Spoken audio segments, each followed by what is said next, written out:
small problem. Right. That's older than the Earth. Yeah, So, it's our second protector behind Jupiter, I suppose, really. Jupiter's the main protector that stops most of the big objects coming into the inner solar system. And then they just say, just let us know if you see a girl and a rabbit. And they go, ha ha ha ha ha. I think it was code myself. Just let us know if you see any aliens.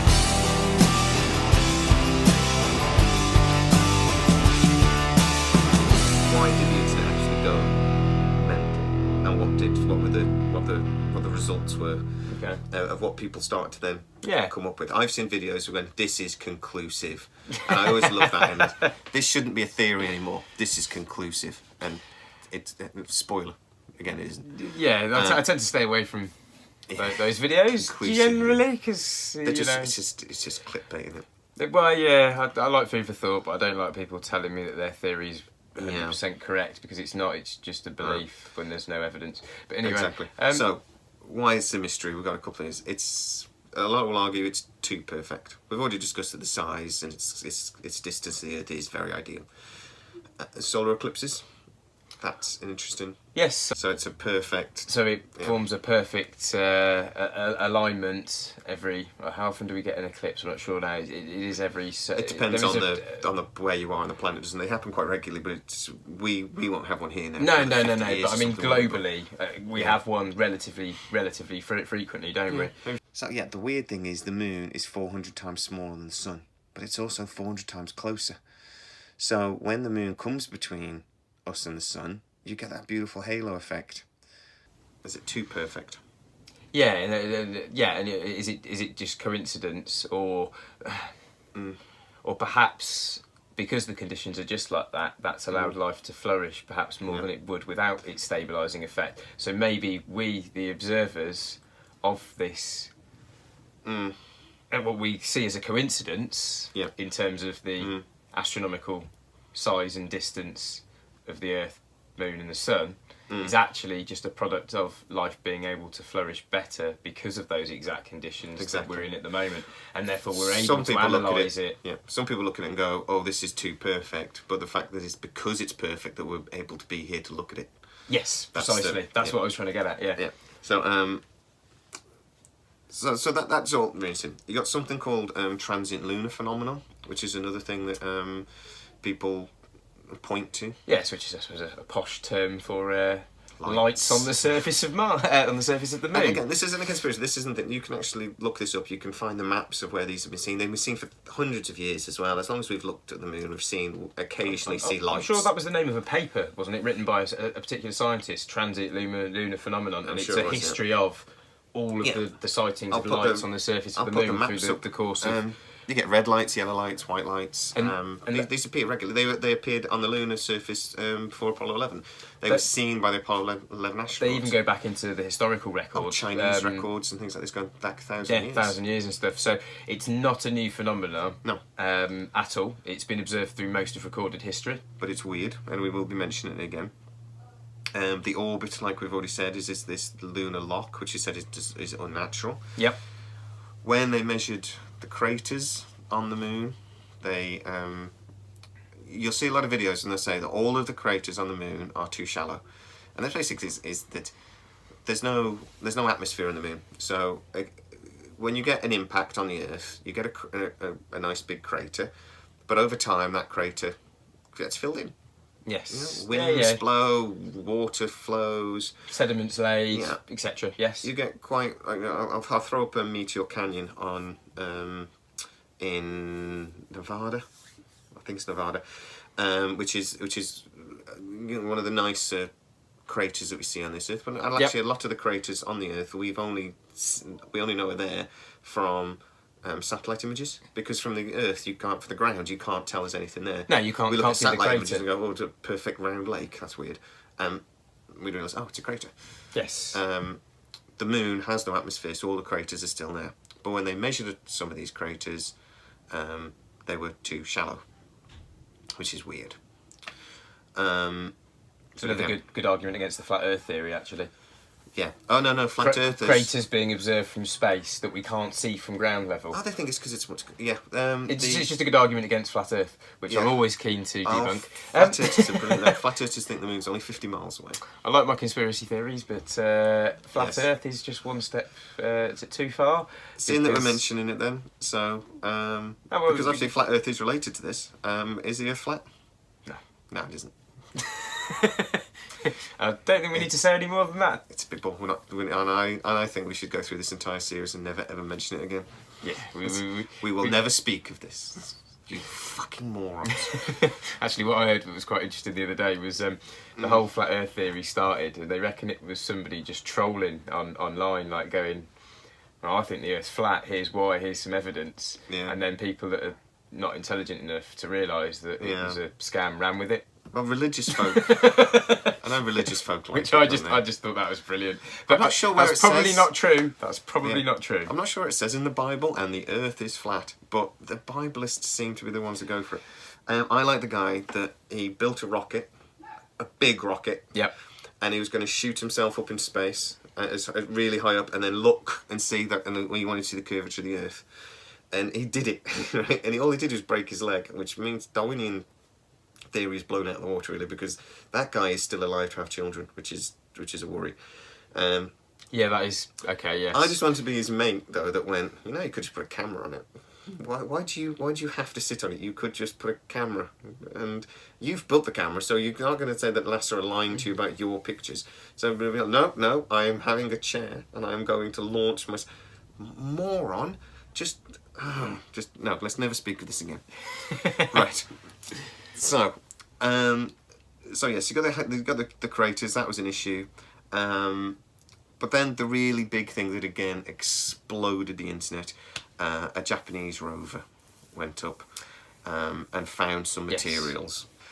Now this is really the bit that I'm going to... I like to be the debunker on this one. Damien comes up with mental theories and I go, yeah, but... I'm going to struggle. I'm just going to be quiet. There is supposed to be a bit of a struggle on this one. I'm struggling a bit with this. It's they found evidence on the surface of Moon of metals that are produced, alloys of copper and nickel, brass and mica, which are man-made materials on the Earth. You don't see them naturally occurring. Which has some implications that we'll go into in a minute, as well as some elements, uranium 235. No, 236. Is it? Sorry, 233. Yeah, no, it's 236. Sorry, yeah. I was getting confused. And Neptunium 237, which sounds like an evil Bond villain material. I have built a Neptunian bomb. It'll destroy the. Excellent, Neptunian. And these are both elements that are produced in the use of nuclear weapons on the Earth. We only see uranium 236, particularly as a byproduct of nuclear fission. So, which is awkward. Awkward for me as somebody who wants to debunk this and go no. And then you start Googling this and it's like, oh... Yeah. I can't explain. It's very difficult to explain those findings on the surface of the Moon. So my research, I can go to this, but I'm going to tell you very early on, I found one article about the brass. Yeah. The brass was found in microscopic amounts in moon rock. That's how they found the brass. Yeah. Very rarely on the Earth you do get nickel copper blending that is naturally occurring, that's a bit like brass. It's not brass, but it's a bit like brass. Okay. So the mica, we'll push past the mica because I don't know what it is, and I could not find anything about why it would be on the moon. Nothing. The uranium 236, I found one thing on that. Have you seen that Quora website? Quara. Yeah, I think I've been on that. Basically, people ask a question and people put the answers on. It's like Ask Jeeves. Okay. If you're less than 30, you don't know what Ask Jeeves is. Yeah, I think that's a bygone era, isn't it? Ask Yeah, Jeeves? exactly. I know it exists anymore. But a guy basically answered on that and said, it doesn't exist naturally on the Earth, but on the Moon there's no magnetic field, no atmosphere to protect it from the Sun. And basically the Sun is acting like a giant collider, hadron collider type thing. So if you get 235, which is naturally, does naturally form, and it gets bombarded constantly by the Sun, and if uranium 235 gets hit by a slow moving neutron, it can become uranium 236. Yes, no, that is Right. yeah. Okay. But there was one place, and I really looked. I literally spent about 4 hours trying to debunk this because I was thinking they must be able to explain this finding, and I couldn't. Oh, you can find lots of websites that are talking about how people want to go up there and mine the uranium. There's lots of people going, ooh, uranium's worth money. We could go Yes. get that. And another material that they found in very high quantities, which is titanium. Yes, Which I've we'll forgot discuss in a to mention second. titanium. Yeah. But the Neptunian, I can find no study on why on earth there'd be Neptunian on the never mind Neptunian 237, Neptunian full stop. Which means it's either beyond our current understanding of, but nobody's even looking or asking the the question. formation of some of the heavier radioactive elements, Yeah. or something has occurred on the surface of the Moon in terms of enrichment of plutonium for nuclear power stations, or even worse than that, possibly potential nuclear bombs, hydrogen bombs being detonated on the surface. On the Moon. Potentially. All I can find is people going, yay, we can go and mine it. So just No, the commercial aspect. why is it there? It either means it's so obvious that scientists can't be asked to answer the question, or don't even know it's a question, or they're very quiet about it because they have no clue. It is a relatively new discovery, but like I say, the internet has used this as an excuse. So, titanium, we mentioned it very briefly. We did, yep. Why is that weird?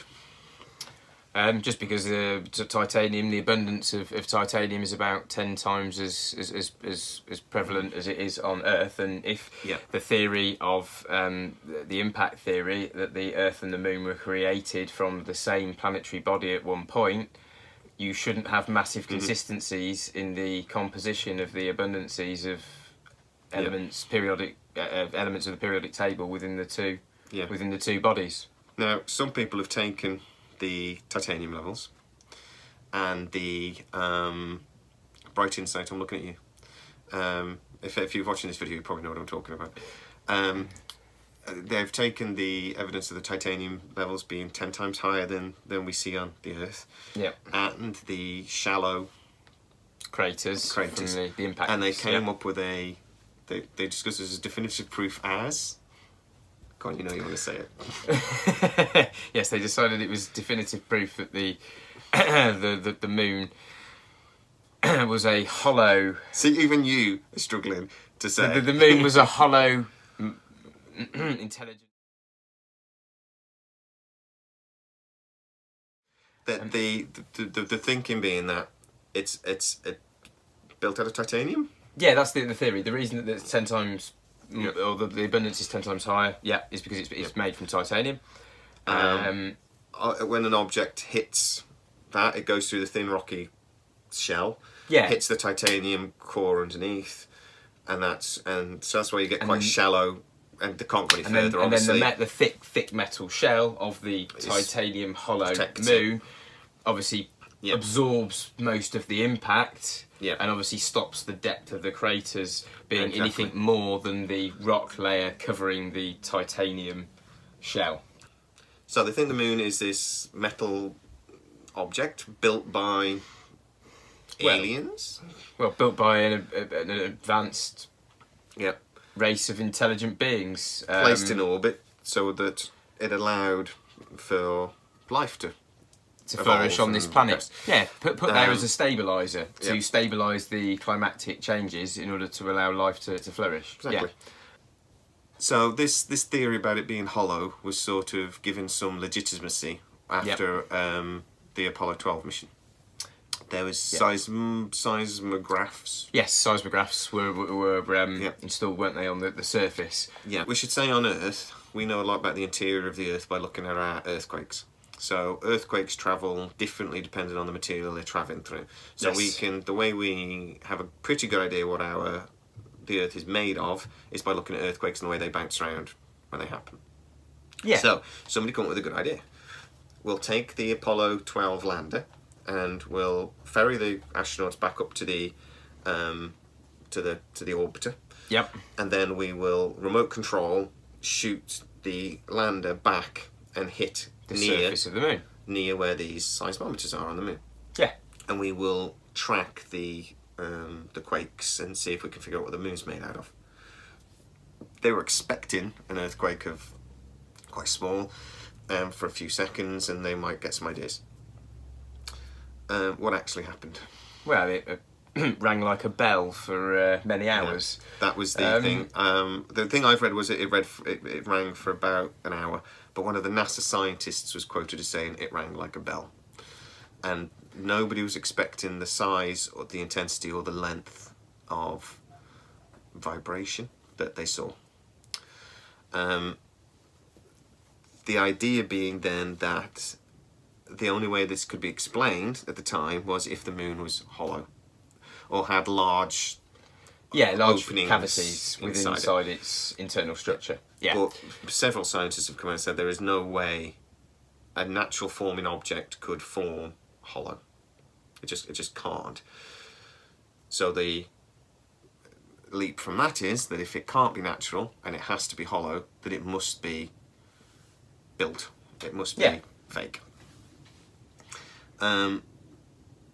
Talking about the transient lunar phenomenon there, a lot of people jump on that going, okay, if it is a machine, if it's a space station, maybe that is venting. Gas being released from some internal mechanical quite structure or something. Well, I wouldn't argue that the transit lunar phenomenon. Well, it depends what you're talking about. In terms of somebody opening a window. It depends whether you're talking about. I mean, there probably are examples of that. Most of the ones that I saw were examples of light moving across the surface of the moon. Most of the ones I've seen are just lights appearing. So and then going away. Saying, there might be the occasional bit where it's venting from some kind of structure or power plant, or the scientific explanation is that it's a release of some sort of gas. Or plasma or something. Right. Okay. Because the Earth still does have earthquakes and things. It's reasonably dead. It's reasonably quiet. But up until 100 million years ago, there were still volcanoes. The black bits. When you look up at the moon, the big black bits that you see are from lava. Yeah.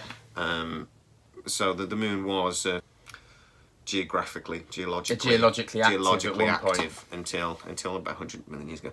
I wonder if it's still active to a point where maybe it's just very, very slow. Like somebody when they're nearly dead and their heartbeat's just so slow it can't be detected.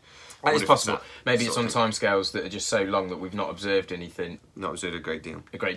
That is possible. I think there are many things that we claim to understand. We're a very arrogant race, and we try and say that we understand perhaps a lot more than we really do. Yeah. Lord Kelvin, we're done. In the early 1900s, we're done. Stop writing everything down. Everything that will be invented has been invented. Yep. And then Einstein released his theory of relativity several years later. It's like, shit. So, we are arrogant, aren't we? I always think that sci-fi as well, people get so disappointed because of scientific movies and things. We think that's where we should be. And then people get so disappointed because we're still using rockets. We'll just go and use the Enterprise because no, the Enterprise isn't real. But I've seen it. Well, possibly not. Gary McKinnon said that the US I know the USS Enterprise. Yes, but we'll see. We'll come to that at a later But date. I mean the general population. I think we usually get quite disappointed that actually certain things are so mundane and boring. And actually that that technology in some ways is far more advanced than what sci-fi thought. But in other ways, we haven't got flying cars yet. Which is a bit disappointing. But anyway, just a thought. Or a quantum theory of gravity yet. Well, that would be nice too. So there are other theories as well to say that to mention David Icke. Icke.